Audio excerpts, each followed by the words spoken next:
been highly infectious. Yes. But we're able to manage that at that time with archaic means. But with this system now in place now, we're able to now have a proper healthcare waste management plan.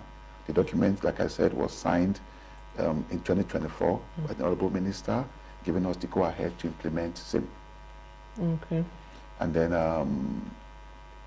in other areas, our environmental health department also achieved a lot in the area of enlightenment in our rural communities.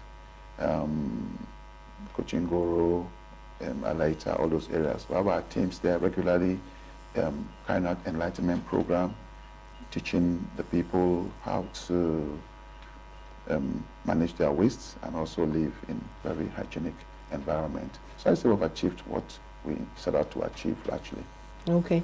Now we are still in the first quarter of 2025. What programs and initiatives do you have for residents of the FCT in 2025? Well, 2025, we're going to continue on the road we've embarked on in 2024. We intend to have a more robust and effective waste management, even though Abuja being one of the most advanced cities, if not the most advanced in the country, there's a lot of inflow of people into the city. So we're also coping with a large population, increasing daily. And managing waste generation is one of the biggest problems we have because it's an expensive program. And a lot of people who also have access to these programs are also non-paying because they live in informal settlements. You're even unable to enumerate properly and to give them bills. So in most of those cases, we have provided central disposal point where we evacuate waste. Like I said, it's a very expensive program. So, and then with inflow of people into the FCT, it's a huge challenge. So we intend to put in place a more robust waste management program and also to improve general sanitation and hygiene in all ramifications. Okay. Now we're also going to look at some of the programs that you have put in place to educate residents about environmental issues as well as promoting sustainable practice in our environment, since we all know that the awareness and education, public awareness and education is critical in environmental management. Yes, awareness is one thing, and people also following what we ask them to do is another. Yeah. We spend so much money on public enlightenment. For example, at the onset of rainy season, we normally bring out jingles telling the residents of the FCT not to farm in their neighborhood. Farms in neighborhood is not allowed in the FCT because it's a public health hazard. If you have farms, you have mosquitoes breeding. You also have rats, because if the produce dry, rats feed on them. With rats, you have snakes. So by law, we don't allow farming in the FCT. There's an area, Galway and the others, marked out as farmlands. Remember that FCT is a city of laws. It was created by law. So every activity has its own designated point where it should be carried out. Yes. It's not like our villages where you can simply now go and buy 20 goats and put in your compound because you like to eat goat meat. It's not like that in the FCT. You have to go to a ranch in Galway or somewhere and have a ranch. So we normally bring out advertorials and jingles regularly, and also programs like this telling the residents what is allowable in the city and what is not allowable. And in most cases, our success rate is, I won't say it's good because the response is normally very poor. You repeat and repeat and repeat, but we keep on repeating. For example, we also tell people who live in communities to get appropriately sized waste bins. When we get complaints of people saying, oh, they didn't come to my house, you now go to the property to check. The waste bin is very small. So in a couple of hours, it fills up and begins to overflow. So if you count the number of flats in your facility, you should have at least one waste bin for one flat, 240 waste bin. This can at least hold the waste for 3-4 days before we come. There's nowhere in the world where waste removal is done every day. Usually it's 3, 4, 5 days. So we also enlighten the people in the FCT to get appropriately sized waste bin, and if it's damaged or old, to endeavor to change it. This gives your property a good look, and it's easier for us also to do our job. If the waste is on the ground, it takes us a longer time to mop it up and to keep your area clean. So we normally bring out jingles telling people this, and also programs like the one I'm in right now, enlightening them on how they can manage their waste and other things properly. And also, we also depend on complaints. For example, I get a complaints occasionally saying, they've not been to my house in 3 months. You know, I wonder, why did you wait for the 3rd month to make this complaint? The 1st week passed, 2nd week, 1st month, 2nd month. Why the 3rd month? If we get feedback immediately, we can respond. Okay. So we insist on feedback. Our Servicom numbers are here. I'll read it out later. So you can call, or you can also come to our office, our head office, behind Defense College, and make your complaint as soon as it begins. As soon as you notice the problem, you let us know, and then we'll respond. Not to wait for the 2nd or 3rd month to now maybe write to the press, or, you know, once we get the complaint, we respond immediately, usually in 24 hours maximum, or 48 hours if it's a weekend. So we get a complaint on a Sunday, by Monday morning, we are on it to handle it. Okay. Now, participation, let's say community participation, is key in environmental protection and sustainability. Now, how can residents of the FCT actively participate in helping the Abuja Environmental Protection Board carry out some of its activities and goals? That's very good. Thank you very much. We also have people, for example, we had a program recently with the women wing of the Institute of Town Planners. They're written to us, wanting to clean up, I think, Karamajiji, one of those villages, about a month ago. Okay. So we moved in with our equipment and supported them. So usually we have this kind of, a lot of people write to us, professional agencies, and they say to us, we want to work with you, we want to clean up this village or that village, want to partake. So we step in, but of course we realize that it's not really support, they really want our equipment. So because we have the same objective, we don't mind, we'll step in with our equipment, mop up the waste, and so on. There's a program we have now with Federal Ministry of Environment. They want to work somewhere in Cairo this weekend, and we're going to give them support. So people that want to help their community to sanitize their community, if you contact us, then we'll provide support in that way. We're also working with secondary schools and such places to provide waste management and to train them, and also to support their clubs if necessary. But also, more importantly, the kind of support that we need from residents largely is for them to do their own bit regarding waste management. For example, when you get your bill, the support you can give to us to pay promptly. We don't have to go after you with the courts asking you to pay and all that. That's one. Like I said earlier also, another way you can help us is to keep your immediate environment clean. That we can't really do for you. Your immediate environment is your responsibility. Once you package your waste properly and put it outside your gate, we now step in. But it must be well packaged, either an appropriately sized waste bin or in a black bag, as the case may be. Then we come move it out. This is how you can support us. By paying your bill, get the appropriately sized waste bin, and also to report cases of vandalism. For example, you see some manholes right in front of somebody's house, they remove it. You talk to the security man, says, oh, I don't know how it happened. You know, and then you replace the manhole right in front. Yes, yeah, I don't know how it happened. So, but this is your business. I'm just here. Okay, keep an eye out for me. Let me know. And then you wait for weeks and weeks. You come back again. The manhole cover is missing again, and then you don't ever get complaint. In some cases, also, some people have this habit of dumping waste and running away. I've seen a few in Guzape, I've seen in Sokoro. They just dump the waste right in front of, you know, a building, and then you want to find out, did you see this truck? Say, no, it came at night. Okay, keep an eye out for me. This is my phone number. Give us a call. We have police in our board. Give us a call. Let us come and catch this person. And you wait for weeks and weeks. You keep on seeing the waste, you remove, and you don't ever get that call. If you go to Monrovia, in Wuse 2, just by Turkish School, there's a permanent waste dump there, construction waste. For the past 2 months, we've spoken to the people who live there. Who brings this waste? I've gone there myself, I've spoken to them up until not told us, but you come and see that waste almost every other 3 or 4 days. We move it, it comes again, and you don't know who is dumping it. And the security boys should at least let us know. It's that kind of support that we need from the public. You call us and say, hey, I've seen this truck here now, then we can now tell the police.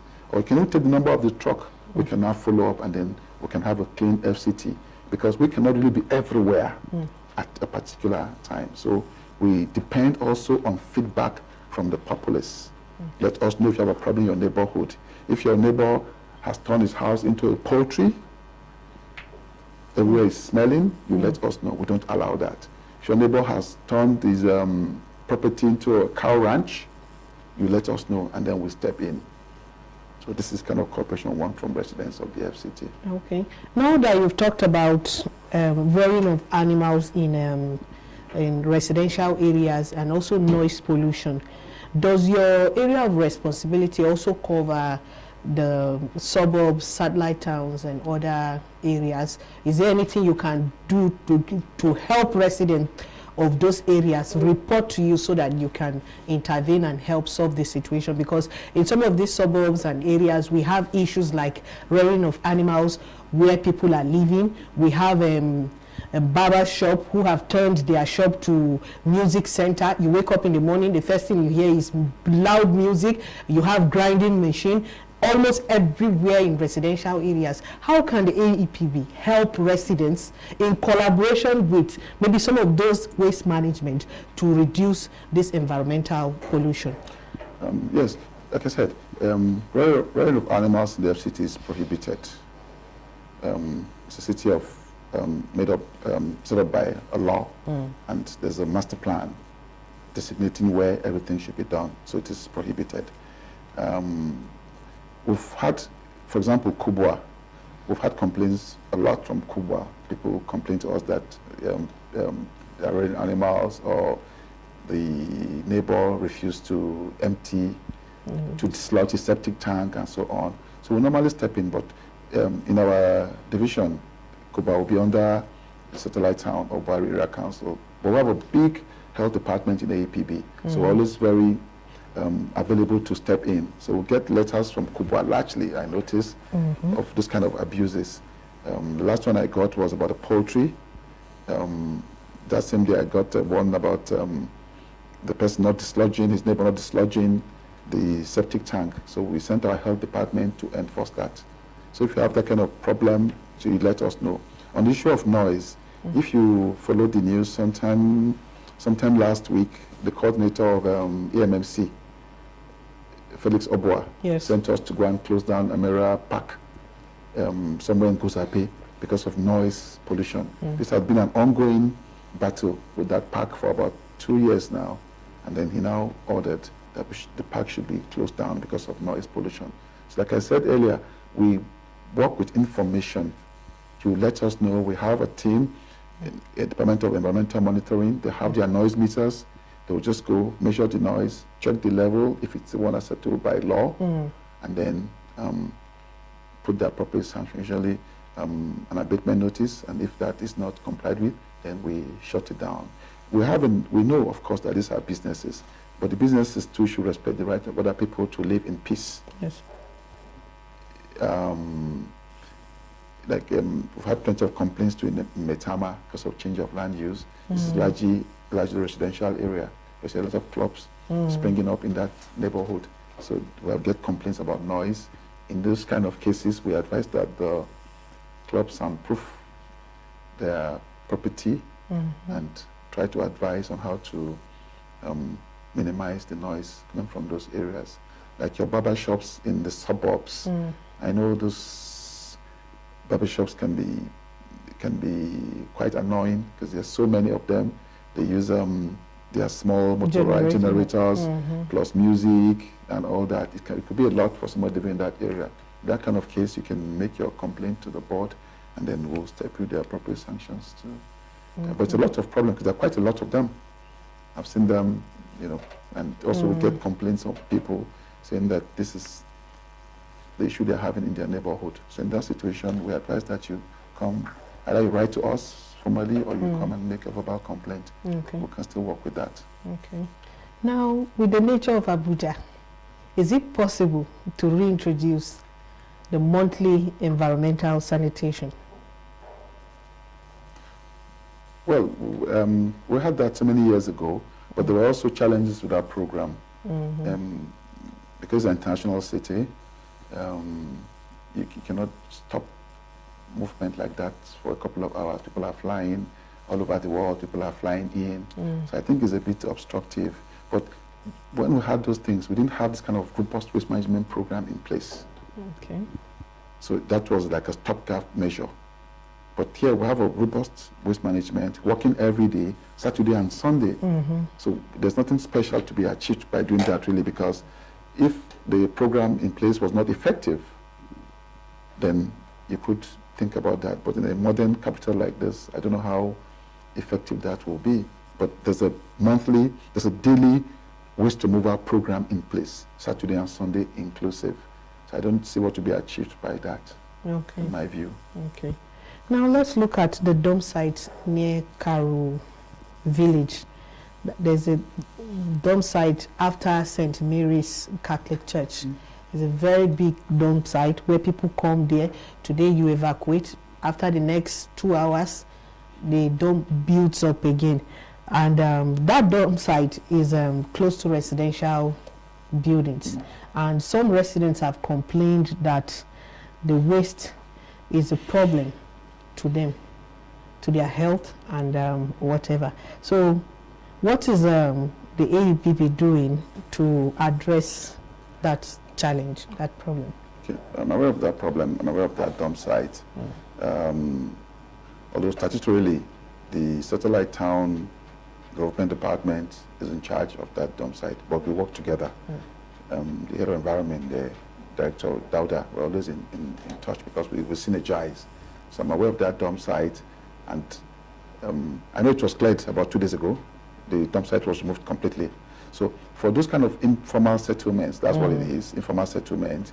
We have in Karo, in the city too we have in Garki village, in Mabushi. These are settlements of the original inhabitants. You cannot really provide proper waste management because they are informal settlements. The houses, they are not properly laid out streets. The houses, you can't really number them. Even if you have a big truck, you can navigate anywhere. So those kind of places, we just provide a point for the residents to come and dump. Then you also have a program. We develop a program to say, okay, once every 2 weeks, we're coming with heavy equipment, with payloaders and tippers, and just evacuate. It cannot be done on a daily basis the way we do in the city because of the kind of waste. So it comes in from the market, it comes in from the neighborhood, the central point, they just dump. So with that program, you can now have proper waste evacuation. So the only way to solve that problem is to have maybe more frequent evacuation. But like I told you, it was evacuated maybe 2-3 days ago. But if you come back now, you see the waste is right back. And then it's also very expensive. Waste removal is very expensive. So if you look around there, you see that they're not even paying a dime to anybody. It's actually a free service. They only pay to Babambola to help them go and dump at that point. Yes, so the government now has to evacuate as a social service to them. So Garki village will have that same problem. So we just created that space for them to dump. Like I said, they are informal settlements, and then we evacuate. We have a timetable. Every 2 weeks we do Garki village. But in that 2 weeks, it fills up completely. So even if you went there and then somebody told you, oh, they came here 2 weeks ago, you find it hard to believe. Like the one in Karo was already evacuated. I told you, if you go back there in that 1 week, it's right back. So it's a continuous thing. The waste removal should be continuous. And I spoke to the director sometime last week about it, so it's something that we're well aware of. Okay. And then it's a routine activity that we carry out. Okay. So if you look around the city also, where you have waste management challenges, largely is where you have informal settlements. Yeah. That is one. Also, you have even our sewage, our sewer maintenance. We also have problems where you have informal settlements. If you go to Pana Village, for example, Pana Village, there's Utako, Solomon Lar, there's a village there. There's a time we wanted to maintain one of our lines there. We're trying to locate a manhole because in the drawing, it showed us a manhole. So we now investigated and we now traced the manhole into somebody's sitting room. And his TV was on Oh it. my God. His TV was on a manhole in Pana Village. His TV set, and the house is still there. So his TV is on our manhole. So if you go to in front of that hotel, Chida Hotel, it's always bleeding sewer line around that area. Because if we want to maintain, we need to know the manhole and the one following it, so we can flush it out. But the manhole is in the man's sitting room, and his TV set is sitting on the manhole in Pana Village. So informal settlements create problems for city maintenance. So and then if you look around that same street, you see the waste is always on the road. Because there's nowhere else they can dump the waste except on that Solomon Lar Road. So we have to now provide special service with a payloader. So there's no waste bin and a tipper if necessary. So if you look at that area, it's hardly ever looking clean. But the sewer problem and the waste problem is from the village. Okay. So these are the practical problems that you get on a day-to-day basis. So the government, of course, will do its own level best to provide these services. The residents too should also contribute their own by maybe not look at the level of vandalization, how to remove the covers in the city. We occasionally try to replace the covers by using reinforced concrete. But even those reinforcement, those little metals inside, they also break it and carry and go. Not just break it. After breaking it, because they're in a hurry, some of the pieces fall inside the manhole and block it. And then you have overflowing of sewer. So we now have to, first of all, drain the sewage and then see what is blocking it. You now see that it's the concrete cover that they broke that fell into the pipe. So to physically go in. And some of these sewers are 6-7 meters deep. So you can imagine the danger that you now go in and physically remove. So vandalization too is a big, big problem. If you see the city now, it's taking a new look with all the roads, infrastructure. They're even marking out now areas that are fenced off. That, you see the beautiful green fencing to keep people away. So this also is a target for vandals. When they see these things that should be for common good, okay, maybe I should remove it. So they remove these things. So for sewage maintenance, it's a big challenge for us. Now that we've looked at most of the challenges you have talked about residents not complying with payment of their environmental levies, and also people converting sewage lines to residential areas. Finally, before we go, what is the board doing to curtail the activities of street hawking in some areas, some flashpoints? I'll talk about the AYE.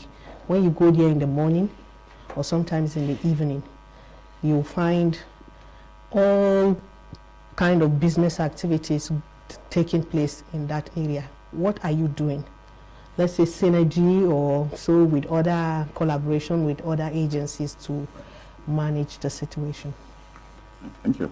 We're aware of that problem of area. There's usually night markets in that place at night. So those litter you see is coming from the night market. We've visited that place a couple of times to get rid of those illegal stalls and markets. We actually demolished some stalls around the praying area that they built up. And I've had cause to even meet the management at times to discuss with them, because I know they collect the rent from those people. So it's something that we just have to continue doing.